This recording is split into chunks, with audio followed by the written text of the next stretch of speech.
हम फोर्स की quick revision करते हैं आज, ठीक है। सबसे पहले इसकी डेफिनेशन है, फोर्स किसे कहेंगे? Force is a push or pull that changes or tends to change the shape, size, position, direction and velocity of object. इसकी वजह से क्या क्या चीजें चेंज हो सकती है?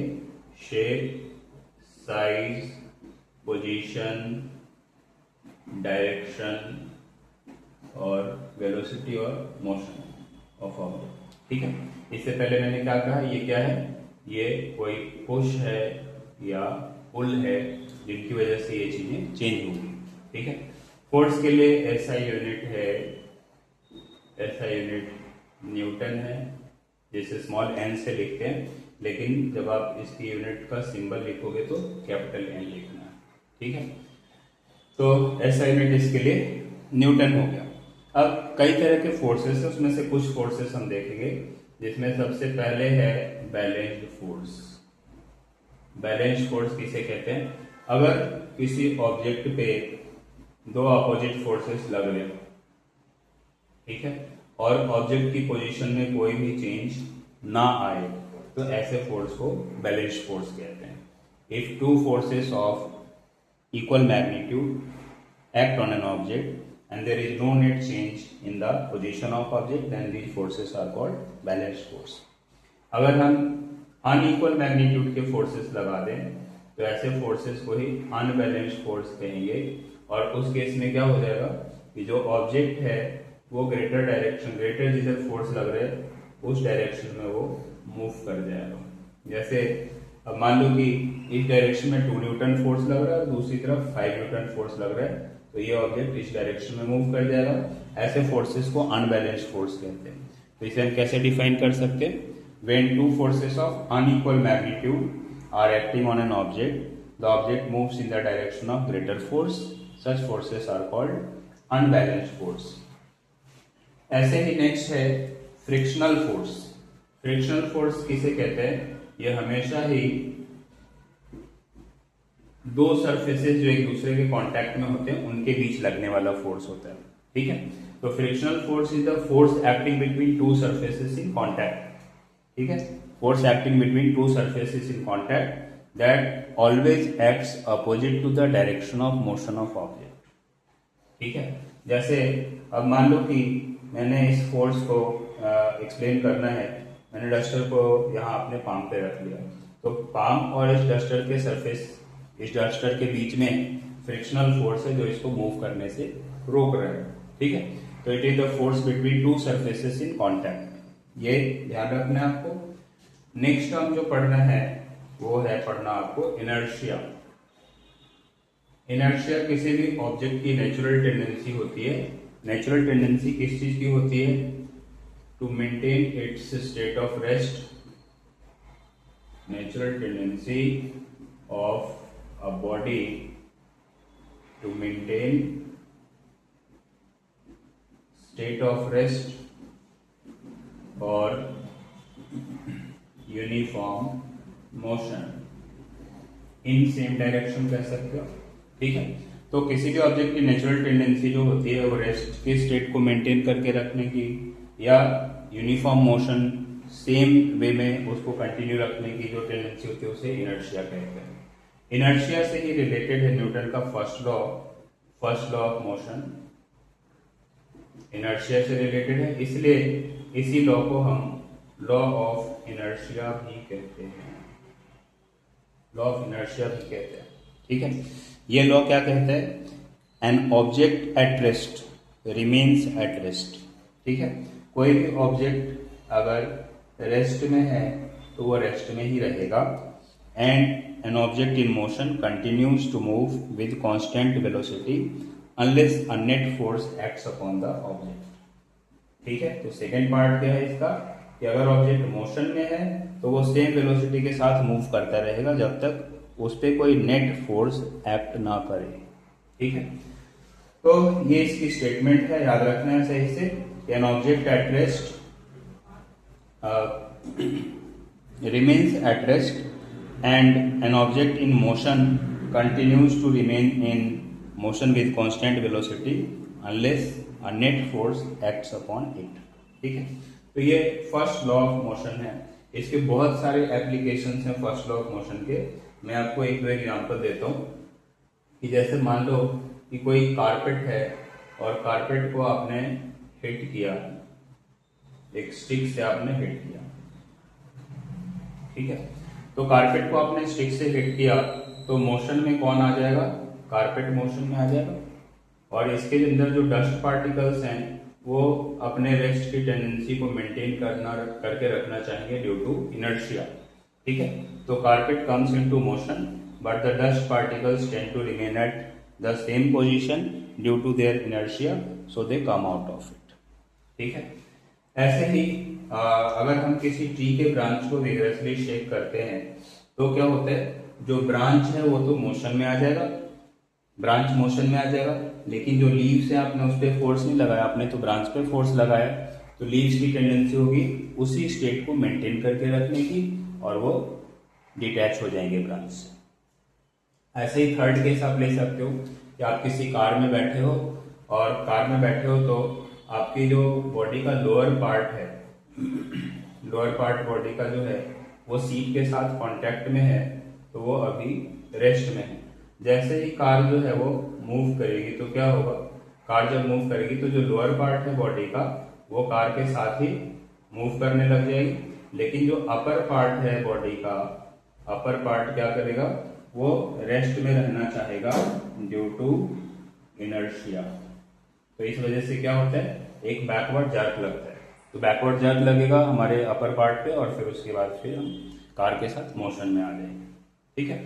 तो कार के अंदर ऐसा होता है। अब ऐसे ही मान लो कि कार अब रन कर रही है तो आपकी पूरी बॉडी उसके अंदर मोशन में है, जैसे ही ब्रेक लगाया जाएगा तो अब क्या होगा, ये हमारी बॉडी उसी स्टेट ऑफ मोशन को मेंटेन करके रखना चाहेगी और इसकी वजह से फॉरवर्ड डायरेक्शन में गिरने लगते हैं। इसलिए सीट बेल्ट एडवाइस किए जाते हैं कि आपको सीट बेल्ट यूज करना चाहिए, ठीक है। तो ऐसा भी इनर्शिया ऑफ मोशन की वजह से होता है।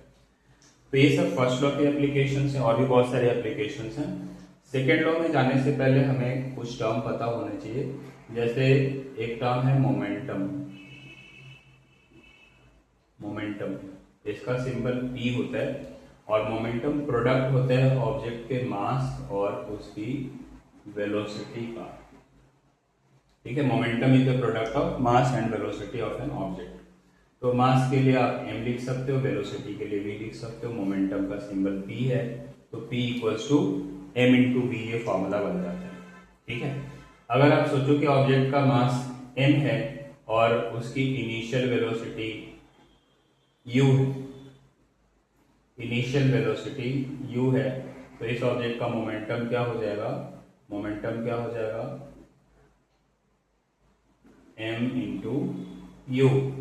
और अगर वेलोसिटी बाद में चेंज होकर फाइनल वेलोसिटी इसकी हो जाती है v, तो फाइनल मोमेंटम क्या हो जाएगा, फाइनल मोमेंटम हो जाएगा m इंटू वी, ठीक है। तो ये सिंपली मास और वेलोसिटी का प्रोडक्ट है। अगर इनिशियल वेलोसिटी u है तो m into you initial momentum, इसे हम इनिशियल मोमेंटम कहेंगे। और अगर फाइनल वेलोसिटी चेंज होकर u से v हो गई है तो फाइनल मोमेंटम हो जाएगा m इंटू वी। आप ऐसे भी सोच सकते हो चेंज इन मोमेंटम की वैल्यू क्या होगी, तो चेंज इन मोमेंटम की वैल्यू होगी यहाँ पे mv minus mv, final momentum minus initial momentum, ठीक है। तो मोमेंटम का मीनिंग याद रखेंगे कि ये मास और वेलोसिटी का प्रोडक्ट होता है। अगर आप यहाँ से ऐसा यूनिट निकालो मोमेंटम के लिए, तो मास के लिए ऐसा यूनिट यूज करेंगे किलोग्राम और वेलोसिटी के लिए यूज करेंगे मीटर पर सेकेंड। तो मोमेंटम के लिए ऐसा यूनिट हो जाएगी किलोग्राम मीटर पर सेकेंड, ठीक है। ये आपको ध्यान रखना है। सेकेंड लॉ ऑफ मोशन जो है वो मोमेंटम से ही रिलेटेड है। सेकेंड लॉ ऑफ मोशन क्या कहता है, न्यूटन का, Newton second law of motion, ये लॉ कहते हैं कि rate of change of momentum is proportional to the applied force in the direction of force, ठीक है। Rate of change of momentum is proportional to the applied force in the direction of force. अब इसे मैं थोड़ा सा explain कर देता हूँ कि इसका फॉर्मूला हम कैसे समझ सकते हैं। आप लेट कर लो कि ये कोई ऑब्जेक्ट है और इसका मास m है, इस पे कांस्टेंट फोर्स F एक्ट कर रहा है और इसकी वेलोसिटी जो पहले u थी वो चेंज होकर हो गई अब v। ठीक है, u से वेलोसिटी चेंज होकर v होगी। तो इसी लॉ के अकॉर्डिंग अगर हम सोचें तो इनिशियल मोमेंटम यहाँ पे आप क्या कह सकते हो, इनिशियल मोमेंटम की वैल्यू होगी mu और फाइनल मोमेंटम की वैल्यू क्या हो जाएगी, फाइनल मोमेंटम की वैल्यू होगी mv। चेंज इन मोमेंटम क्या कह सकते हैं हम यहाँ पे, चेंज इन मोमेंटम की वैल्यू होगी mv माइनस mu। अब सेकेंड लॉ ऑफ मोशन क्या कहता है, सेकेंड लॉ ऑफ मोशन कहता है कि rate of change of momentum, rate of change of momentum ये प्रोपोर्शनल होता है इसके। तो यहाँ पे हम देखें तो ये चेंज ऑफ मोमेंटम है यानी mv माइनस mu है। कहीं भी जब आप रेट टर्म यूज करते हो तो इसका मीनिंग है कि हम उसे टाइम से डिवाइड करेंगे। ठीक है, तो rate of change of momentum is proportional to mv minus mu upon t हो जाएगा। Rate of change of momentum को ही फोर्स कहते हैं, तो इज प्रोपोर्शनल टू m, यहाँ पे आप कॉमन ले सकते हो तो ये हो जाएगा v minus you divided by time. अब और देखो, एक प्रोपोर्शनल टू m और v minus you upon T आपने मोशन चैप्टर में पढ़ा। v minus you upon T acceleration होता है जिसे स्मॉल a से रिप्रेजेंट करते हैं। तो एक proportional to mass into acceleration आता है। अब अगर आप इक्वल करना चाहते हैं प्रोपोर्शनल को तो हम कांस्टेंट यूज करेंगे यहाँ पे k, ये हो जाएगा k ma। यहाँ पे k को क्या कहा जाएगा, is a constant, k is a constant. ठीक है, और थोड़ी सी चीजें हम देखते हैं। यहाँ पे हमें k को डिफाइन करना होता है कि k यहाँ पे क्या है। तो k को डिफाइन करने के लिए हम क्या करते हैं, देखो अगर आपने लेट कर लिया कि ऑब्जेक्ट का मास है 1 किलोग्राम और एक्सेलरेशन है 1 मीटर पर सेकेंड स्क्वायर। ठीक है, मास 1 किलोग्राम और ऑब्जेक्ट का एक्सेलरेशन 1 मीटर पर सेकेंड स्क्वायर। तो ये 1 और 1 हो जाएंगे तो k इक्वल्स टू क्या बचेगा, f बचेगा। Then f equals to k। तो इस तरह से हम k को एक्सप्लेन करते हैं कि k is equal to the force या k is a constant which is equal to force when mass of the object is 1 kilogram and acceleration produced is 1 meter per second square। ठीक है, तो इस तरह से k को explain कर दिया।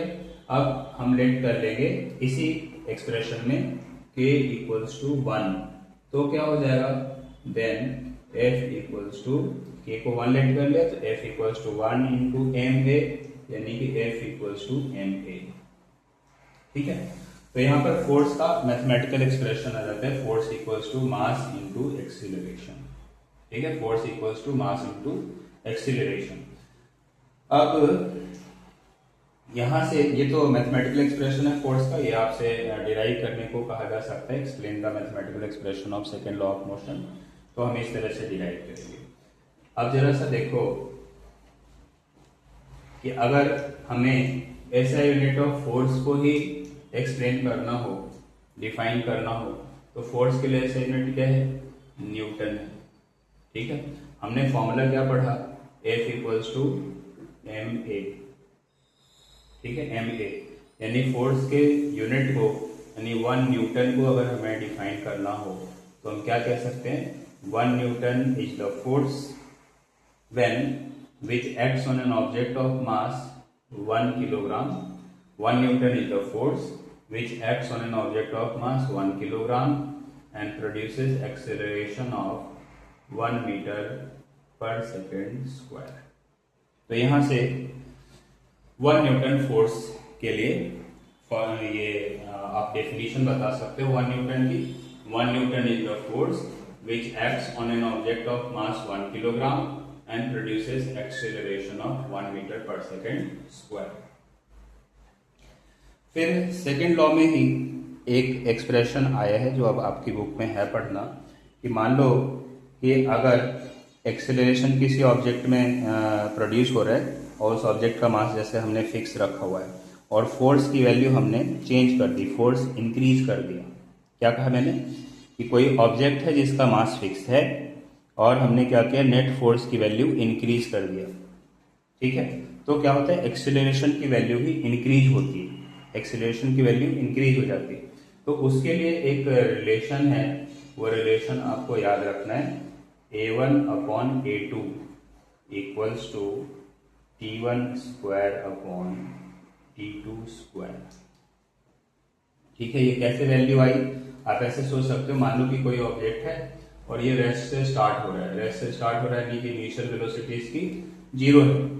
ठीक है, पहले हम फोर्स F लगा रहे थे, अब यहाँ पर आप डिस्प्लेसमेंट देखें कि यहाँ से इसको यहाँ जाना है, इसको डिस्प्लेसमेंट अगर देखें तो s इक्वल्स टू क्या होगा, ut plus half at square. यहाँ पर इनिशियल वेलोसिटी 0 है, इसको आप s1 लेट कर सकते हैं या s भी छोड़ सकते हैं, तो ये वैल्यू 0 हो जाएगी, प्लस हाफ फर्स्ट केस में आप लेट कर लो कि एक्सेलरेशन a1 है और टाइम जो है वो t1 है, तो a1 इंटू t1 का स्क्वायर हो जाएगा, s इक्वल्स टू, इस 0 को हम हटा सकते हैं, तो s इक्वल्स टू क्या बचेगा, half a1 into t1 square. फिर सेकेंड केस में हमने क्या किया, फोर्स को इंक्रीज कर दिया, तो जब फोर्स इंक्रीज करेंगे तो अब डिस्टेंस तो सेम ही ट्रेवल करेगा, यहाँ से यहाँ ज्यादा फोर्स की वजह से ज्यादा जल्दी यहाँ पे पहुंच जाएगा, उसी को हमें यहाँ देखना है। तो ut फिर से 0 हो जाएगा, उसको हमने लेट कर लिया half a2 into t2 square. अब क्योंकि डिस्टेंस दोनों केसेस में उसने सेम ट्रेवल किया है, तो आप ये कह सकते हो ये इक्वेशन 1 है, ये इक्वेशन 2 है, इक्वेशन 1 और 2 को इक्वल करेंगे तो half a1 into t1 square equals to half a2 into t2 square. Half half cancel हो जाएगा, तो क्या बचेगा आपके पास a1 और यहाँ से a2 इक्वल्स टू दूसरी तरफ क्या हो जाएगा, t2 square upon t1 square. ठीक है, तो यहाँ ध्यान रखना है, ये t1 square upon t2 square, t2 square upon t1 square हो जाएगा। तो ये रिलेशन है, ये रिलेशन कब आएगा, जब कोई फोर्स इंक्रीज किया जाए फिक्स मास ऑफ ऑब्जेक्ट पे, तो जो एक्सेलरेशन का रेशियो होगा वो इस तरह से टाइम पे डिपेंड करेगा। ठीक है, तो ये था आपका सेकेंड लॉ ऑफ मोशन। इसके भी कुछ एप्लीकेशंस हैं, जैसे आप सोचो कि कोई भी क्रिकेट प्लेयर है, वो जब बॉल को कलेक्ट करता है तो अपने हाथों को पीछे की तरफ लेकर जाता है, ठीक है, या कैच करते समय अपने हाथों को पीछे की तरफ लेकर जाता है। तो इसकी वजह क्या होती है कि यहाँ पर अगर हम देखें तो F इक्वल्स टू ma, ठीक है, इसी को हम लिख सकते हैं mv minus u upon T, या ऐसे लिख सकते हैं mv minus mu upon T. अब जब वो हाथों को पीछे की तरफ लेकर गया, मान लो कि उसको बॉल को यहाँ रोकना था, उसने यहाँ पे रोका, तो यहाँ पे वो 0 सेकंड में बॉल को रोक रहा था, या 0.1 सेकंड ले लेते हैं, 0.1 सेकंड में यहाँ पे रोक सकता था। जब वो हाथों को पीछे की तरफ ले गया तो ये टाइम बढ़कर 0.5 सेकंड हो गया। तो यहाँ टाइम देखो, डिनोमिनेटर में अगर हम टाइम की वैल्यू इंक्रीज करते हैं तो जो टोटल फोर्स की वैल्यू है, नेट फोर्स की वैल्यू है, वो डिक्रीज हो जाएगी। ठीक है, तो यही वो फिल्टर करते हैं कि टाइम को इंक्रीज करते हैं, which decreases the rate of change of momentum or force on their hands and it prevents any injury।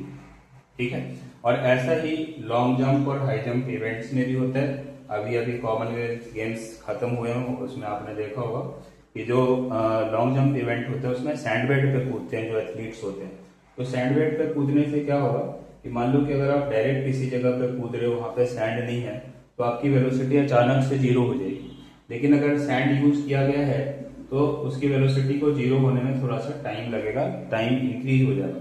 तो फिर से टाइम इंक्रीज होगा तो क्या होगा, rate of change of momentum या फोर्स की वैल्यू कम हो जाएगी और इससे किसी इंजरी से वो बचे रहेंगे। ठीक है, तो ये सेकेंड लॉ ऑफ मोशन है, इसके एप्लीकेशंस हैं बहुत सारे। नेक्स्ट है फिर third law of motion. Third law of motion की स्टेटमेंट बहुत ही आसान है। थर्ड लॉ ऑफ मोशन क्या कहता है, to every action there is an equal and opposite reaction. ठीक है, इसका मीनिंग क्या होगा कि अगर कोई एक्शन फोर्स लग रहा है तो उसके अपोजिट सेम अमाउंट में एक रिएक्शन फोर्स भी लगेगा। ठीक है, to every action there is an equal and opposite reaction. तो ये थर्ड लॉ ऑफ मोशन है, इसके भी बहुत सारे एप्लीकेशंस हैं। जैसे पहला एप्लीकेशन आप सोच सकते हो कि किसी बोर्ड से जब हम किनारे की तरफ कूदते हैं तो कूदेंगे तो क्या करेंगे, हम बोर्ड पे फोर्स लगाएंगे। ठीक है, बोर्ड पे फोर्स लगाएंगे तो फोर्स किस डायरेक्शन में होगा, बैकवर्ड डायरेक्शन में, और इक्वल अमाउंट में बोर्ड से हमारे फीट पे जो फोर्स लगेगा वो फॉरवर्ड डायरेक्शन में जंप करने में हेल्प करेगा। ठीक है, ऐसे और दूसरे एग्जांपल देख सकते हैं। जैसे हम स्विमिंग करते हैं तो स्विमिंग करते हुए हम क्या करते हैं, वाटर को पुश करते हैं बैकवर्ड डायरेक्शन में, और वाटर से फिर हम पे उतने ही अमाउंट में रिएक्शन फोर्स लगता है फॉरवर्ड डायरेक्शन में, और वो हमें स्विमिंग में हेल्प करता है, आगे मूव करने में हेल्प करता है। ऐसे ही किसी गन से अगर बुलेट को फायर किया जाए, ठीक है, तो गन से अगर बुलेट को फायर करते हैं तो क्या होता है, बुलेट पे गन से फोर्स लगता है फॉरवर्ड डायरेक्शन में। ठीक है, गन से फोर्स लगा बुलेट पे फॉरवर्ड डायरेक्शन में, तो बुलेट जो है वो लॉन्ग डिस्टेंस ट्रेवल करता है।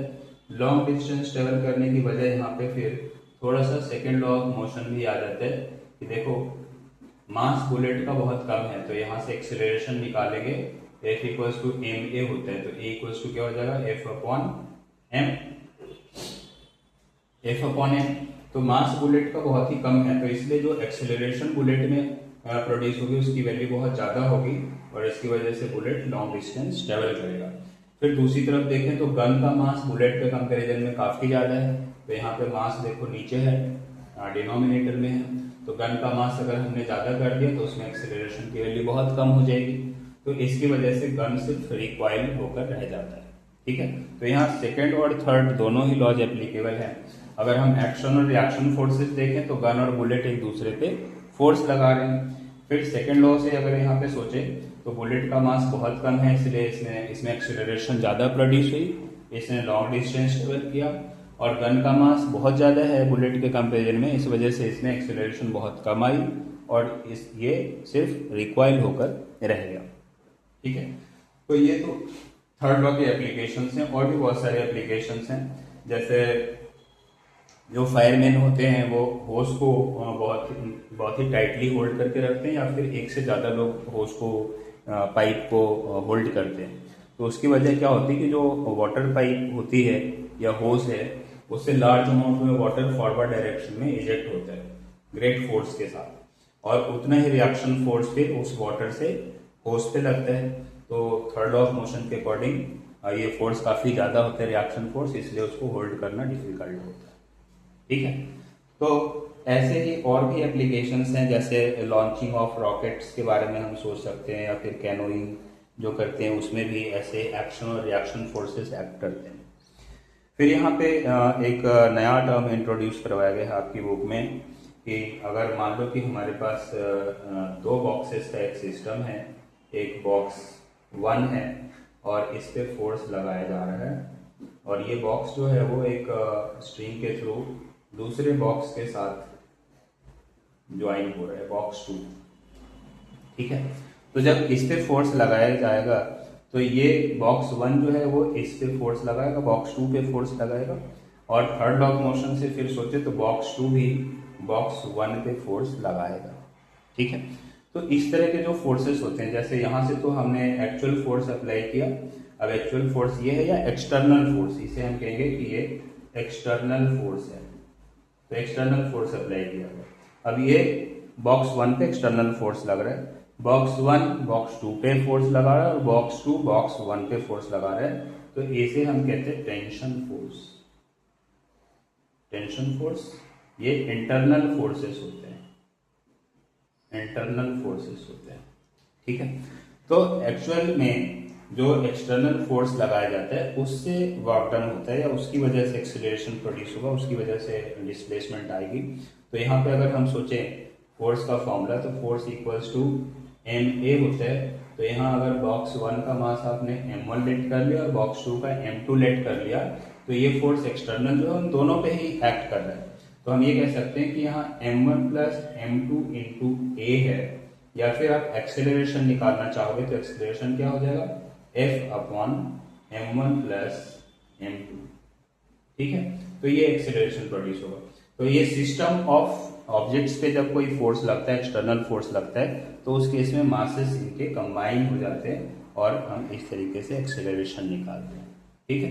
तो ये ब्रीफली आपको मैंने पूरा चैप्टर बता दिया है और आप ऐसे रिवीजन कर सकते हैं।